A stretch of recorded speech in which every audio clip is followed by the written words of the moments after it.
Vamos falar então agora dos primórdios do monasticismo. O que é o monasticismo? O monasticismo é o movimento dos monges, pessoas que se isolam. Esse mono, ficar sozinho, ficar isolado, é o monasticismo. Aqui nós vamos falar de algumas figuras bastante estranhas, esquisitas, radicais. Isso aí vem, evidentemente, nós sempre temos que associar uma coisa na outra, essas coisas não são independentes, tá? O monasticismo, ele vem por quê? Ele vem porque a igreja, na cabeça de muita gente, tornou-se completamente mundana e deixou de ser igreja. O nominalismo levou à radicalização de algumas pessoas. Primeiro porque você não tem mais martírio. E algumas pessoas sempre quiseram ser martirizadas. Nós já falamos sobre isso domingo passado. Sempre tem aquele suicida, né, João? Então é complicado. Mas aqui, então, começa a aparecer essas figuras, essas pessoas estranhas que acham que não. Isso aí que está aí não é igreja. Não é igreja. Sabe? Sempre essa questão assim, o que é a igreja? Esse é sempre um ponto que vai gerar divisão, problemas. Porque cada um define de uma maneira. E essas pessoas começaram a ver que aquilo ali não era cristianismo. E aí começaram a fazer sacrifícios pessoais. E aí nós vamos ter figuras estranhíssimas. Põe o próximo, eu só quero ver o que tem aí. A pergunta da Rebeca é o que são primórdios. Primórdios é o início. O início. Né? É os primeiros traços ali de monasticismo. Nós vamos falar de umas figuras estranhas, como por exemplo, Simeão o Estilita. Já ouviram falar de Simeão o Estilita?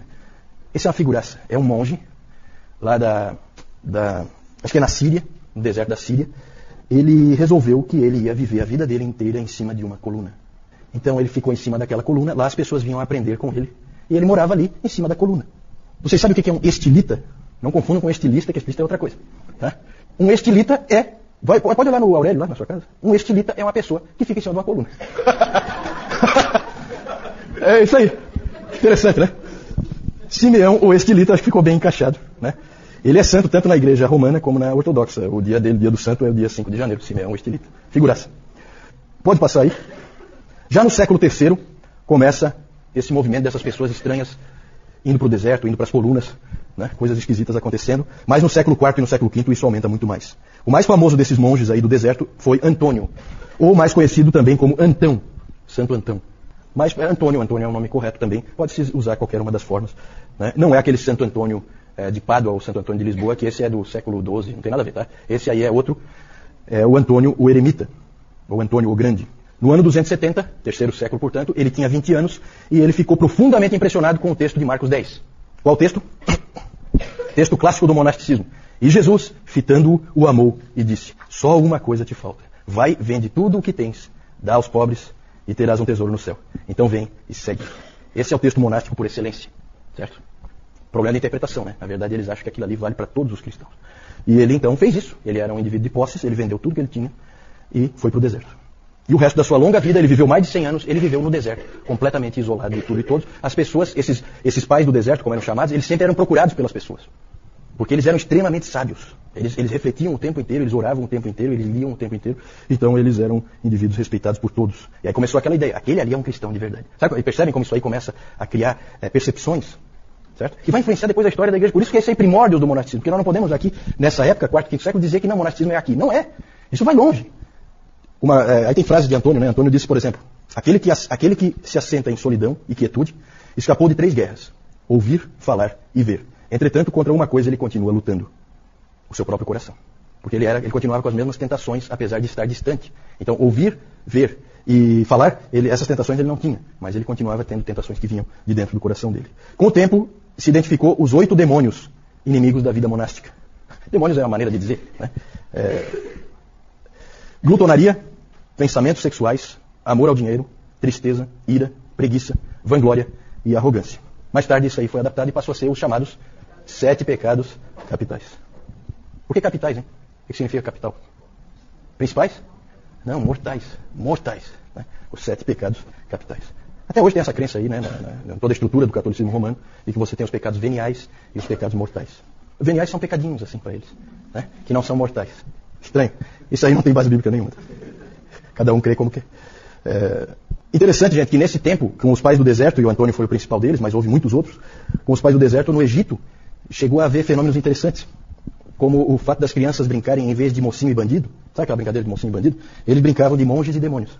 Então, um garoto se vestia lá de monge e os outros ficavam lá espizinhando o garoto. Tá? Né? Que eles eram os demônios. Isso aí ficou uma coisa forte ali naquela cultura. Começaram a aparecer histórias extravagantes de todo tipo a respeito desses pais do deserto.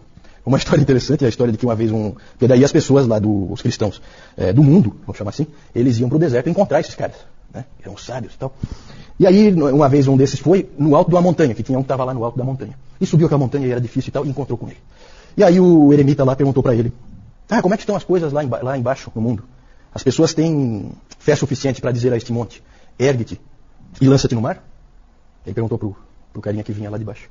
Nessa hora em que ele disse isso, o monte começou a se mexer, e houve um terremoto, e o monte começou a subir, e aí diz que esse pai do deserto teve que dizer, então, calma montanha, eu não estava falando com você, eu só estava citando o texto bíblico. Volta para o teu lugar. Então começaram a surgir esse tipo de história, e esse tipo de história no imaginário popular ia fortalecendo a crença de que esses homens eram homens especiais, né, muito acima de qualquer mortal comum. Né? E, então tinha muitas histórias assim, muitas. Depois houve um desenvolvimento do monasticismo, pode passar aí, com esse sujeito aqui que vai aparecer, o Pacômio. Esse Pacômio criou um tipo de monasticismo diferente, que é meio contraditório, porque ele criou o monasticismo cenobita. O monasticismo cenobita é o monasticismo de pequenos grupos, também conhecido como monasticismo da vida comum. Então pequenos grupos de monges vão para o deserto, mas agora não é eremita, não é sozinho.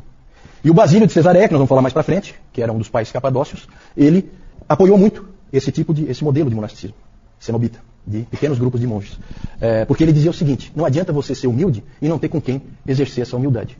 Jesus, quando lavou os pés, precisava lavar os pés de alguém, não adiantava lavar o seu. Então o Basílio argumentava que o monasticismo tinha que ser desse modelo, e não do modelo do Antônio. E realmente foi esse modelo que acabou prevalecendo. Eu só queria fazer uma observação também de que não eram só homens que se tornavam monges, tá? Mulheres também se tornavam monges. A irmã de Antônio também se tornou, é o que nós chamamos de freira, né? Ela também se tornou, a irmã de Antônio tornou-se freira, e a irmã de Basílio e do Gregório de Nissa, a Macrina, também se tornou freira, se isolou do mundo para viver uma vida de contemplação, que era o ideal monástico. No Oriente, e aí já começa assim a ser um pouco diferente, aquela pergunta da Jussara, né? Já ficou um pouco diferente, as coisas no Oriente e no Ocidente sempre são um pouquinho diferentes. O monasticismo no Oriente sempre era mais radical, quanto mais para o Oriente você ia, mais maluco você encontrava. Gente do tipo do Simeão Estilita, né? Era gente acorrentada em pedra, todo tipo de doido, gente que se flagelava. Então esses doidos tinha por todo canto, especialmente no Oriente. No Ocidente não era tão comum. O estranho nisso tudo é que esses monges os monges do Oriente tinham um espírito missionário muito forte. Muitas vezes o padrão do Oriente era um padrão interessante. O indivíduo ele se tornava um monge, mas diferente do monge do Ocidente, ele acabava voltando. Ele ia lá, ele se fortalecia, e algum dia, não todos, é claro, mas muitos deles, algum dia ele acaba voltando para a sociedade e trabalhando na igreja. Normalmente como missionário, normalmente é ele que leva o evangelho adiante. É claro que os que estão em cima de colunas e os que estão acorrentados em pedra, fica um pouco difícil. Mas os outros tinham condições de ir, né? E eles realmente iam. No Ocidente, o monasticismo ocupa um papel fundamental também, pode passar aí. No Oriente, então, nós temos essas características que eu falei, monges, a maioria deles solitários, o ascetismo deles era extremo, eles eram radicais e tinham essa tendência missionária. No Ocidente, nós temos o monasticismo começando com Martinho de Tours. Esse Martinho era um soldado e ele, uma vez cavalgando, ele encontrou no caminho um mendigo que estava congelando de tanto frio. E o Martinho se condoeu dele e, já que ele também estava com frio, ele então resolveu pegar o agasalho dele e pegou uma espada e cortou o agasalho em dois. Ele ficou com uma metade e deu a outra metade para o mendigo. Naquela noite ele teve um sonho em que ele sonhou com Jesus Cristo vestindo aquela metade que ele tinha dado para o mendigo. Aquilo produziu, e agradecendo a ele. E aquilo produziu nele um efeito tremendo. Marcou a vida dele, aquele sonho que ele teve. E dali para frente então ele abandonou o exército e se dedicou à vida monástica. Certo? E começou a conclamar outras pessoas a seguirem o estilo de vida dele. E aí no sul da França ele começou então a criar vários mosteiros, onde então iam se juntando cada vez mais monges. Mas claro que o indivíduo mais importante no monasticismo ocidental é Benedito de Núrcia. Todo mundo já ouviu a expressão os monges beneditinos. Né? Beneditinos, uma referência ao Benedito de Núrcia. Ele é o criador da chamada regra. A regra. A regra nada mais é do que um manual dizendo como que o monge deve viver. O que ele deve fazer, como ele deve fazer. Ele segue aquela regra. Se ele seguir aquela regra, ele é um monge beneditino. Certo? A regra, ela era toda detalhada, dizendo tudo o que eles tinham que fazer. A regra estabelecia toda a rotina do mosteiro e a vida individual de cada monge. Os monges tinham tempos marcados de oração e estudo da palavra. Tudo era pela regra. A regra marcava. E a regra dizia que a primeira oração eram 7 momentos de oração conjunta, no dia, todos os dias. E o primeiro momento era logo depois da meia-noite, com a vigília. E depois eles, então, tinham vários momentos de encontro de oração e encerravam no início da noite com o que em português é chamado de as completas, que são a última oração do dia. Eles estudavam muito e trabalhavam muito. O Benedito sempre achava que o trabalho físico era importante para dar equilíbrio para os monges. Então eles tinham que orar, eles tinham que estudar e eles tinham que trabalhar. Certo? Então todos esses monges trabalhavam fisicamente também. A escala de trabalho era sempre dada naqueles momentos de oração. o que cada um vai fazer. O abade, né, do mosteiro diz o que cada um vai fazer nos próximos dias, e isso era feito propositalmente para dar a ideia de que aquilo ali não é um trabalho secular, que aquilo ali também é para Deus que eles estão fazendo. Então eles tinham essa visão. O que nós podemos dizer? Pode passar aí. O que dizer do monasticismo? Uma avaliação do monasticismo. O que nós podemos dizer? Há aspectos, como em quase tudo na história da igreja, há aspectos bons e aspectos ruins. Claro que é difícil você dizer que é ruim um cristão dedicado à oração. E eles oravam muito. Eles provavelmente oravam em um mês muito mais do que nós vamos orar na vida inteira. No Egito se dizia que as orações dos monges é que mantinham o mundo de pé. Então eram homens de oração. Isso é uma coisa que a gente nunca vai poder dizer que é errada. Eram também centro de conhecimento, os mosteiros. Eles eram os responsáveis por manter o conhecimento. Acabou sendo assim. Eles é que faziam as cópias das obras, levavam o conhecimento para frente, eles é que detinham até o conhecimento. Eles é que acabaram sendo os professores. As primeiras universidades, os professores todos são monges, porque eles é que conhecem. As outras pessoas não conhecem. Né? Então eles acabaram ganhando assim, por causa do muito estudo, da muita oração, da muita disciplina e do muito trabalho, eles acabaram ganhando uma estatura intelectual, de capacidade e tal, e na interação de uns com os outros, e que fez com que eles se destacassem também nessa área do conhecimento. Há um dizer em latim que dizia que os beneditinos sempre vinham com uma cruz, um livro e um arado. É a ideia, né? Eles, na verdade, eles sempre vinham com a pregação da cruz, eles ensinavam a Bíblia, que é o livro, e eles lavravam as terras. Todo o conhecimento de agricultura foram eles que desenvolveram, porque eles detinham esse conhecimento, era passado de um para outro. Então, eles, na verdade, ajudavam aqueles povos lá com técnicas de agricultura, e eles metiam a mão na massa, realmente. Tem outros aspectos interessantes deles, né? Eles têm assim, algumas coisas que chamam a atenção. Tem uma frase da regra que diz o seguinte, que qualquer hóspede que venha ao mosteiro será recebido como se fosse o próprio Cristo. Então muitos viajantes no passado usufruíram da hospitalidade desses homens, que eram normalmente, não sempre, mas costumavam ser respeitados até pelos inimigos, porque por causa daquele medo, né, de você mexer com coisas sagradas e tal. Alguns não respeitavam, mas muitos respeitavam. Então às vezes era um local de refúgio você ir para um mosteiro desse. Lá você era recebido, você era bem tratado, porque a regra dizia que você tem que ser recebido como se fosse Cristo. Então são aspectos interessantes que o Benedito colocou ali e que chamam a atenção. Outro aspecto também... e que a gente precisa louvá-los, é que os monges eram os missionários. Aqueles países bárbaros, em volta do Império Romano, foram todos eles conquistados por monges. Os monges iam e sacrificavam tudo, arriscavam tudo para levar o Evangelho para aqueles outros povos. Então isso também é uma coisa que a gente não pode negar. Um outro aspecto que é bom e mal ao mesmo tempo é a separação do mundo.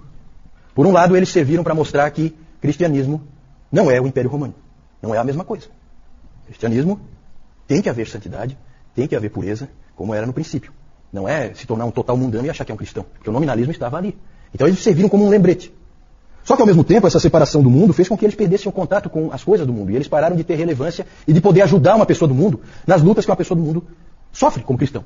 Porque eles não viviam aquilo, eles estavam isolados. Então isso é um aspecto, ao mesmo tempo, por um lado bom, por outro lado, muito ruim. Muito ruim. Mas o maior problema do monasticismo, o mais grave talvez, é que ele criou o cristianismo de 2 níveis. Esse é péssimo. Você, inclusive, começou a ver o uso do termo, aquele indivíduo é um religioso. O religioso não é eu e você. Religioso é o monge, é o padre. Nós não somos religiosos, nós somos do mundo. Né? Então você tem um cristão de primeira classe e um cristão de segunda classe. Isso é muito ruim. Isso aí os reformadores lutaram com unhas e dentes contra isso aí. Inclusive o Lutero, que era um monge. Né? Então é interessante esse aspecto. Cristianismo de 2 níveis, péssimo. Outro problema. Esse modelo monástico pode facilmente degenerar para um modelo de salvação pelas obras. O Benedito, ele tentou resguardar isso aí. Ele chega e escreve que não, que o nosso ganho em santidade, ele vem pela graça. Nós vamos nos tornando mais disciplinados e mais santos pela graça. Mas, como alguém já disse, onde está a tua ênfase, onde estiver a tua ênfase, ali estará a tua teologia. Então não adianta, você enfatiza muito aquele aspecto, é ali que a tua teologia está. Certo? E aí acabava caindo sim no modelo de salvação pelas obras. Agostinho mais tarde iria colocar a graça no centro. E adivinha de quem houve a maior resistência ao ensino de Agostinho de que a graça está no centro? De onde vinha a maior resistência? O que vocês acham? E dentro dos monastérios, mosteiros. Claro. Por quê? Porque se é tudo pela graça, o que é que nós estamos fazendo aqui? Esse era o pensamento. Então, o indivíduo corria o risco, se ele acreditasse naquilo, ele corria o risco de ficar sem identidade. Então, eles trabalharam muito. O Agostinho, ele é engraçado. Depois nós vamos falar do Agostinho, tá? Mais pra frente, não hoje. O Agostinho, ele é interessante porque a Igreja Católica reverencia o Agostinho, né? Mas não acredita em nada que ele disse. É interessante isso aí. Sabe? É assim só uma coisa da boca para fora. Né? No fim das contas, gente, essa questão do monasticismo é muito difícil a gente avaliar o que Deus pretendia com isso aí. Nós ficamos pensando assim, poxa, esse monasticismo trouxe tanta coisa ruim, mas também nós não sabemos como seria o mundo se ele não tivesse existido. Então, cuidado, a gente não consegue interpretar a providência de uma maneira satisfatória. É sempre difícil, certo? Será que você deixar o Eusébio ficar dizendo que Constantino é representante de Deus na Terra e não haver nenhum contraponto a isso, vocês acham que isso aí acaba bem? Ou nós precisávamos de um contraponto, que depois ia se acertar? Eu gosto muito de pegar os monges, que eu acho que eles estão muito errados, mas eles têm muitas coisas interessantes e ênfases interessantes. Eu acho muito interessante aquela frase do J.I. Packer, que os puritanos são os monges que acertaram. Que os puritanos foram os monges que ficaram no mundo e aprenderam a viver ali. Certo? Isso é interessante, isso é para reflexão. Mais tarde nós vamos falar dos puritanos, né? Mas é interessante isso aí. Uma coisa leva a outra. Gostaria de ir adiante, pode passar. Vamos só mostrar aí as figurinhas. Aí nós temos umas figuras do Antônio Eremita, então ali os 8 demônios atacando ele, não sei se dá para ver direito aí. Claro que são obras artísticas, aqui ele sendo atacado por um outro demônio, sempre tem essa noção de que ele está sendo atacado. E ali uma outra figura dele também. Pode passar? Aí ó, Simeão, o estilita. Esse aí é uma figuraça. Em volta do lugar onde ele ficava foi construída uma igreja, certo? Que hoje está em ruínas. Aqui onde agora tem uma pedra, era a coluna dele. Só tem a base. A coluna já caiu, né? A coluna é uma coisa que acaba caindo com terremotos, com coisas assim. Colocaram uma pedra ali e a igreja foi construída em volta. Tal a reverência que se tinha pelo Simeão, o estilita. Aqui, não sei se dá para ver, tem as pessoas que vieram ouvir os ensinamentos dele. Certo? Figura ímpar na história da igreja. Né? Vamos lá. Martinho de Tours ali, né? É uma obra de arte ali mostrando ele, né? Com o mendigo. Né? É bonita essa história dele. E o Benedito de Núrcia, a sede dele, até hoje, né? A sede dos monges beneditinos, o mosteiro que ele começou é Monte Cassino, que fica na Itália. Né? Essa é uma foto atual. A pergunta da dona Carlota é interessante. Esses monges, eles eram pessoas cristãos normais, vamos dizer assim, né? Pessoas leigas, ou eles eram do clero, né? Não é isso que a senhora quer dizer? Normalmente eram pessoas, na sua grande maioria, eram pessoas leigas. Os pais do deserto, geralmente pessoas com uma impressão como essa do Martinho de Tours. Martinho de Tours era um soldado. Ele não tem nada a ver com a igreja em termos de ser um oficial da igreja. Normalmente não eram oficiais da igreja nessa época, até porque havia ali uma reação à igreja como ela era. Então eram pessoas que não gostavam da cara que a igreja tinha agora. Certo? Depois, sim, o próprio Martinho de Tours, ele acabou sendo nomeado depois, então a coisa vai pelo caminho inverso. Ele acabou sendo nomeado bispo de Tours, mais tarde. Né? Mas primeiro ele se tornou monge. E aí depois ele acabou sendo nomeado bispo de Tours. Esse Benedito, eu não... o Benedito, eu não sei bem a origem dele, tá? Eu vou ter dar uma investigada para a senhora. Eu não sei bem a origem do Benedito. Ele é de uma época posterior. A regra é que nós estamos encaixando aqui porque é o início do monasticismo. Mas o Martinho de Tours veio antes. O Benedito é posterior. Ele escreveu a regra no ano 540. Isso já é século VI. Né? Então já é um pouquinho depois, nós estamos avançando um pouquinho aí só para ficar dentro do mesmo